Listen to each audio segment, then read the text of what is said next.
Hi everyone, आप सभी का स्वागत है भुवन सर्विस सेंटर यूट्यूब चैनल पर। और आज इस लेक्चर में इंडियन पॉलिटी का तीसरा लेक्चर है। इस लेक्चर में उद्देशिका अथवा प्रस्तावना को डिस्कशन करेंगे। जेएसएससी द्वारा विभिन्न प्रकार के वैकेंसियों को रिलीज कर दिया गया है। उन सभी परीक्षाओं में इंडियन कॉन्स्टिट्यूशन से रिलेटेड क्वेश्चन पूछी जाती है। और भारत सरकार द्वारा जो भी वैकेंसी रिलीज की जाती है केंद्रीय स्तर पर, उन सभी परीक्षाओं में भी इंडियन कॉन्स्टिट्यूशन से रिलेटेड क्वेश्चन पूछी जाती है। इसलिए जो भी कैंडिडेट कॉम्पिटिटिव एग्जामिनेशन की तैयारी कर रहे हैं उनके लिए ये वीडियो अत्यंत ही महत्वपूर्ण है। और जो भी न्यू कैंडिडेट्स इस चैनल पर आए हैं वो इस चैनल को सब्सक्राइब करके बेल आइकन को प्रेस करेंगे। तो इस लेक्चर को स्टार्ट करते हैं।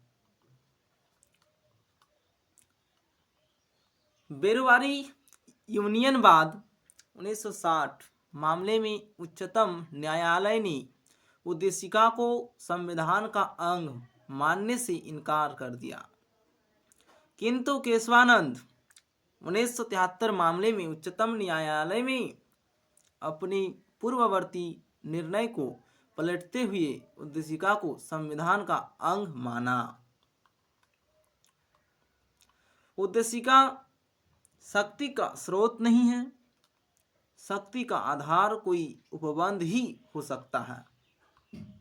उद्देशिका विधानमंडल की शक्ति पर प्रतिबंध लगाने का स्रोत नहीं। जहां किसी उपबंध का अर्थ संदिग्ध है वहां उद्देशिका का सहारा लिया जाता है। पंथ निरपेक्ष राज्य का अपना कोई पंथ या मत नहीं होगा।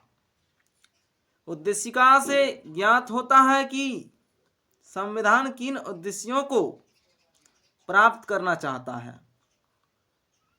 गणराज्य ऐसा राज्य जहां शून्य से शिखर तक का सभी पद सभी नागरिकों द्वारा प्राप्त किए जा सकते हैं। पंथ निरपेक्ष संविधान के आधारित लक्षणों में से एक है। मुंबई बनाम भारत संघ 1994 मामले में उच्चतम न्यायालय ने आधारित लक्षण घोषित किया। सामाजिक न्याय मूल अधिकार है। आर्थिक न्याय का लक्ष्य आर्थिक लोकतंत्र और कल्याणकारी राज्य की स्थापना है। भारतीय समाजवाद मार्क्सवाद और समाजवाद का सम्मिश्रण है, जिसका झुकाव गांधीवादी समाजवादी की ओर है। उद्देशिका में संविधान का दर्शन निहित है। संविधान के 42वें संशोधन 1976 द्वारा संशोधित यह प्रस्तावना इस प्रकार है। हम भारत के लोग भारत को एक संपूर्ण प्रभुत्व संपन्न समाजवादी पंथ निरपेक्ष लोकतंत्रात्मक गणराज्य बनाने के लिए तथा उसके समस्त नागरिकों को सामाजिक आर्थिक और राजनीतिक न्याय विचार अभिव्यक्ति विश्वास धर्म और उपासना की स्वतंत्रता प्रतिष्ठा और अवसर की समता प्राप्त कराने के लिए तथा उन सब में व्यक्ति की गरिमा और राष्ट्र की एकता और अखंडता सुनिश्चित करने वाली बंधुता बढ़ाने के लिए दृढ़ संकल्प होकर अपनी इस संविधान सभा में आज तारीख 26 नवंबर 1949 ईस्वी को एतद द्वारा इस संविधान को अंगीकृत अधिनियमित और आत्मर्पित करते हैं। प्रस्तावना की मुख्य बातें। 42वें संविधान संशोधन अधिनियम 1976 के द्वारा इसमें समाजवादी पंथ निरपेक्ष और राष्ट्र की अखंडता शब्द जोड़े गए। प्रस्तावना को न्यायालय में प्रवर्तित नहीं किया जा सकता। यह निर्णय यूनियन ऑफ इंडिया बनाम मदन गोपाल 1957 के निर्णय में घोषित किया गया है।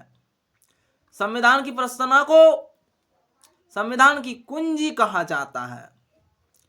प्रस्तावना के अनुसार संविधान के अधीन समस्त शक्तियों की केंद्र बिंदु अथवा स्रोत भारत के लोग ही हैं। प्रस्तावना के लिखित शब्द हम भारत के लोग इस संविधान को अंगीकृत अधिनियमित और आत्मर्पित करते हैं भारतीय लोगों की सर्वोच्च संप्रभुता का उद्घोष करता है। भारतीय संविधान की अनुसूची। प्रथम अनुसूची, इसमें भारतीय संघ के घटक राज्यों 28 राज्य एवं संघ शासित 7 क्षेत्रों का उल्लेख है। संविधान के 69वें संशोधन द्वारा दिल्ली को राष्ट्रीय राजधानी क्षेत्र का दर्जा दिया गया।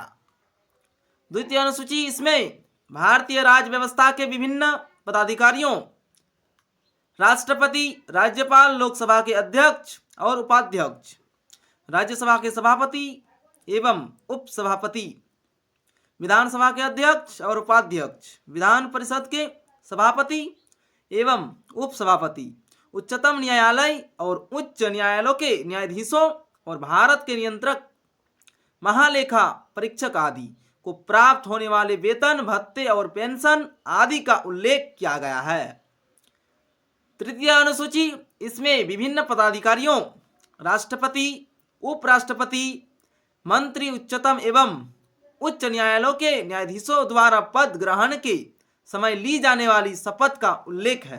चौथी अनुसूची, इसमें विभिन्न राज्यों तथा संघीय क्षेत्रों की राज्यसभा में प्रतिनिधित्व का विवरण दिया गया है। पांचवी अनुसूची, इसमें विभिन्न अनुसूचित क्षेत्रों और अनुसूचित जनजाति के प्रशासन और नियंत्रण के बारे में उल्लेख है। छठी अनुसूची, इसमें असम, मेघालय, त्रिपुरा और मिजोरम राज्यों के जनजाति क्षेत्र के प्रशासन के बारे में प्रावधान है। सातवीं अनुसूची, इसमें केंद्र और राज्यों के बीच शक्तियों के बंटवारे के बारे में विवरण दिया गया है।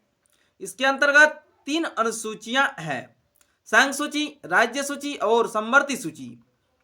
संघ सूची, इस सूची में दिए गए विषय पर केंद्र सरकार कानून बनाती है। संविधान के लागू होने के समय इसमें 97 विषय थे, वर्तमान समय में 99 विषय हैं।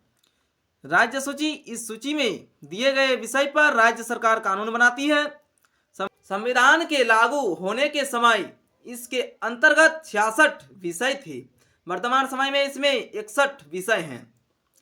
समवर्ती सूची, इसके अंतर्गत दिए गए विषय पर केंद्र और राज्य दोनों सरकारें कानून बना सकती है, परंतु कानून के विषय समान होने पर केंद्र सरकार द्वारा बनाया गया कानून ही मान्य होगा। समवर्ती सूची का प्रावधान जम्मू कश्मीर राज्य के संबंध में नहीं है।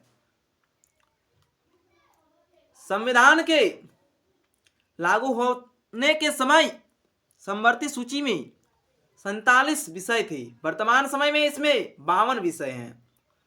8वीं अनुसूची, इसमें भारत की 22 भाषाओं का उल्लेख किया गया है। मूल रूप से 8वीं अनुसूची में 14 भाषाएं थी। 1967 ईस्वी में सिंधी को और 1992 ईस्वी में कोंकणी, मणिपुरी तथा नेपाली को 8वीं अनुसूची में शामिल किया गया। 9वीं अनुसूची, संविधान में यह अनुसूची प्रथम संविधान संशोधन अधिनियम 1951 के द्वारा जोड़ी गई। इस अनुसूची में सम्मिलित विषयों को न्यायालय में चुनौती नहीं दी जा सकती है। इसके अंतर्गत राज्य द्वारा संपत्ति के अधिग्रहण की विधियों का उल्लेख किया गया है। वर्तमान में इस अनुसूची में 284 अधिनियम हैं। 10वीं अनुसूची, यह संविधान में 52वें संशोधन 1985 के द्वारा जोड़ी गई है। इसमें दल बदल से संबंधित प्रावधानों का उल्लेख है।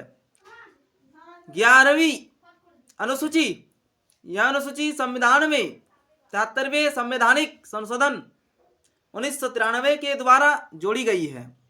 इसमें पंचायती राज संस्थाओं को कार्य करने के लिए 29 विषय प्रदान किए गए हैं।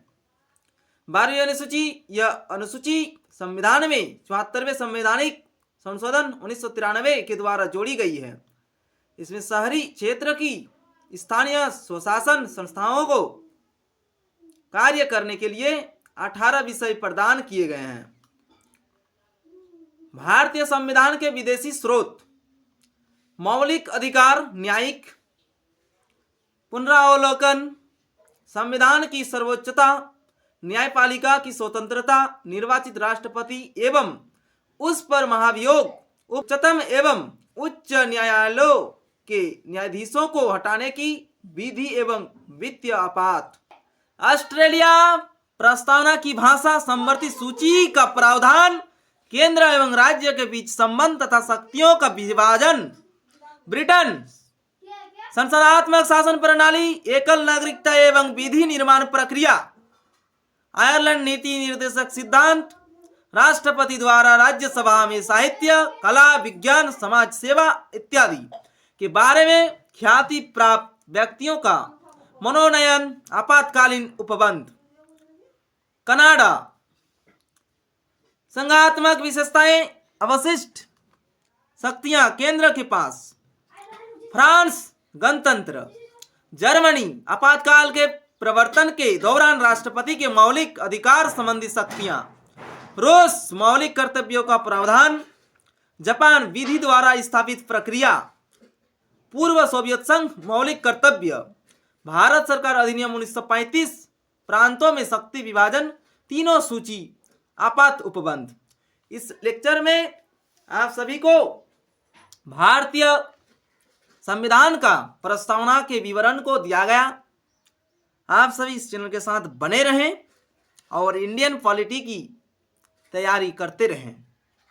इस लेक्चर में इतना ही। जय हिंद, जय भारत, धन्यवाद।